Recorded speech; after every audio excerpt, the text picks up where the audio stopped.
the BBC just got a big giant wake-up call because they had to, well, I don't know if they fired these two people, stepped down that were running the BBC. One of them, incidentally, happens to be the former president of NBC. That would be Deborah Turness. So she's now out as a result of this editing scandal. And if you watched the Trish Regan show, you saw this because we brought it to you. Actually, we were one of the first people to bring you this story last week after the Telegraph was reporting they had gotten a whistleblower report showing that apparently somebody had decided to edit some stuff on Donald Trump just weeks before this past election.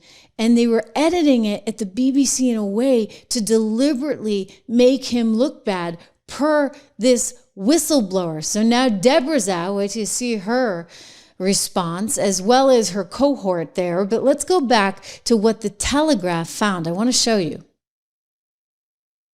The BBC claims to be the pinnacle of impartial reporting. But what if there was an internal dossier that revealed that wasn't the case? The Telegraph has seen a letter that reveals one of the BBC's own independent advisors repeatedly warned that the broadcaster had serious and systemic problems. A week before the US election, BBC Panorama released a documentary called Trump: A Second Chance, and in it, they played the following clip. We're going to walk down to the Capitol, and I'll be there with you, and we fight. We fight like hell. But Trump didn't in fact say this at all. The BBC spliced together two clips that took place 54 minutes apart. So let's go through it again. This is really amazing. We're going to walk down to the Capitol, and I'll be there with you. Now, see there, between Capitol and, that's a cut. Here's what Trump actually said. We're going to walk down to the Capitol,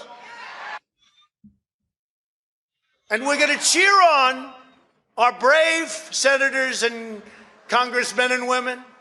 It's really different. It wasn't until nearly an hour later that he then said the second part of the BBC's version. We're going to walk down to the Capitol. Whoa! Do you see all that time going by? We fight like hell. Okay, now, so it's true that a lot of people will still feel Trump's claims that in 2021... Okay, you just don't do that. You can't edit like that. I mean, you're not 60 Minutes. They had to pay 16 million. That was ABC. Forgive me, because they said something that was not true about the president on the air, even though, by the way, the anchor knew it wasn't true. He decided to say it anyway, even though he was warned repeatedly. That would be little Georgie Poo over at This Week with George Stephanopoulos. So ABC's had this problem, and then CBS had this problem, right, with 60 Minutes. They made Kamala actually sound smart. I told you that editor deserved an Emmy just for that alone.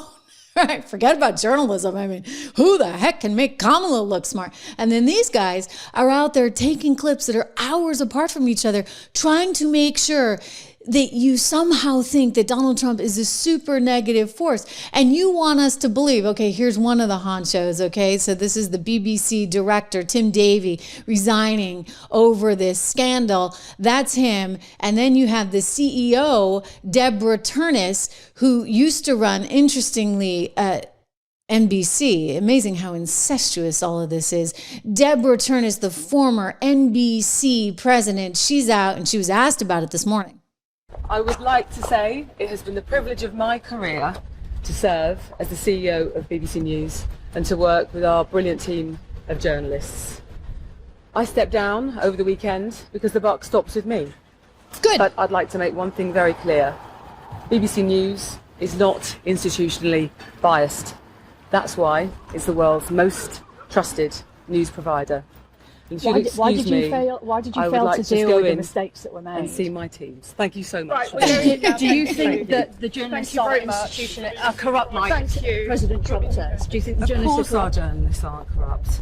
Our journalists are hard-working people who strive for impartiality, and I will stand by their journalism. Is there institutional bias at the BBC? There is no institutional bias. Come Mistakes on. are made, but there's no institutional bias. But why weren't the mistakes dealt with on Trump, on anti-Semitism, on women's rights?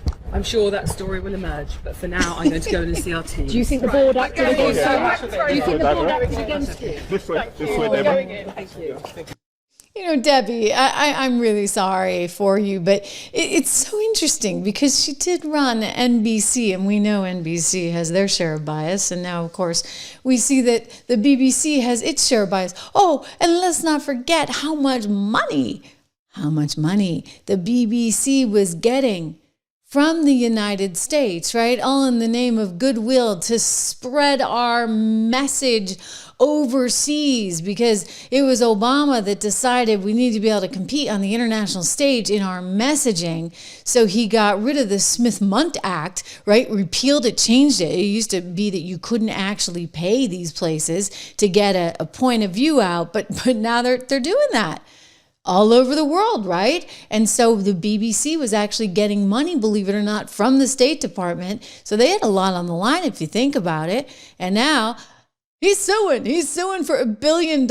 And Deborah and Davies, they are both out. So they are leaving as a result of this crisis. And here's what I'd say. Okay, fine.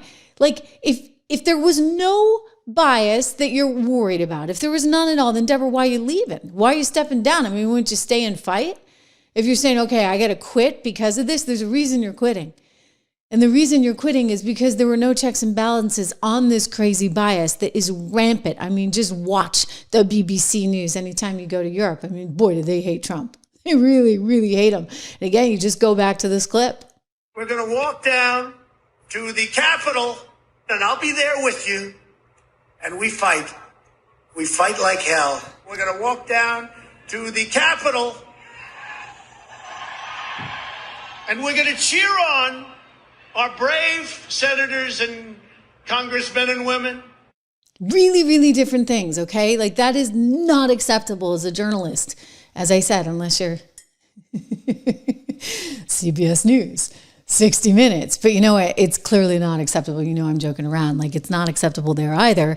And that is why they are paying the price that they paid. And I realize they're really upset that Skydance came in and bought Paramount and they're all going to be out of a job. But you know what? Hey, it's the way the cookie crumbles. And I'm sorry if you guys are any good. If you're decent at all, then hey, you will find a way to succeed outside of the mainstream media. But you're probably not very decent. Other than that one editor that's quite talented. If we could just somehow position him in a new field, right? Entertainment. Hey, that's what it is. All this fake news is entertainment. By the way, go over and check out 76 Research if you haven't. Use code word dollar for all of my investing research. It's a really wonderful publication. I really encourage you to do that.